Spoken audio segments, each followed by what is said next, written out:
Hľadáte výrobný priestor, ktorý vás posunie ďalej? Predstavujeme vám výrobný objekt v Bratislave, Dúbravke.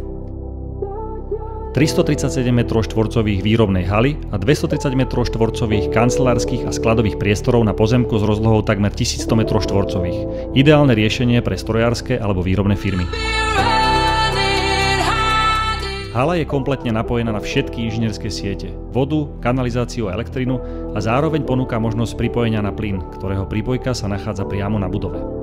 Táto hala ponúka maximálnu energetickú istotu, zazmluvnenú elektrinu až do konca roku 2026 za výhodnú cenu, nanovo vybudovanú elektrickú prípojku s dvoma 180 A ističmi a k tomu fotovoltickú elektráreň s výkonom 30 kWh. Šetríte náklady a zároveň získavate stabilitu.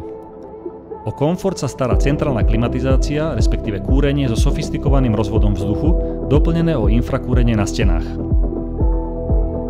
Pre technologické potreby je k dispozícii zokruhovaný rozvod stlačeného vzduchu so vzdušníkmi a kompresorom Atlas Copco 15 kW so sušičkou. Bezpečnosť a praktickosť? Kamerový systém a strážený areál 24/7. Brána vysoká 4 metre a prístup do objektu aj pre kamióny. Možný vstup do objektu z oboch strán. Hydrant, hasičská aj policajná stanica v blízkosti. Prístup do objektu cez areál je právne usporiadaný, a to formou vecného bremena. Samozrejmosťou sú dve nabíjačky pre elektromobily, 5 parkovacích miest v objekte, možnosť prenajmu ďalších parkovacích miest v areáli a súčasne aj voľné parkovanie pred areálom. Administratíva? Žiadny problém.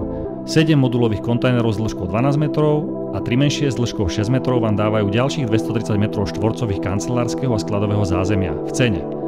A navyše, tieto kontajnery môžete nadstaviť na budovu a získať tak až o 60 m2 viac voľného dvora na parkovanie alebo manipulačný priestor. Tento objekt je pripravený na okamžité využitie a ponúka všetko, čo moderná strojárska alebo výrobná firma potrebuje. Energetickú nezávislosť, bezpečnosť a priestor pre rast. Chcete ho vidieť naživo? Kliknite a dohodnite si obliadku ešte dnes.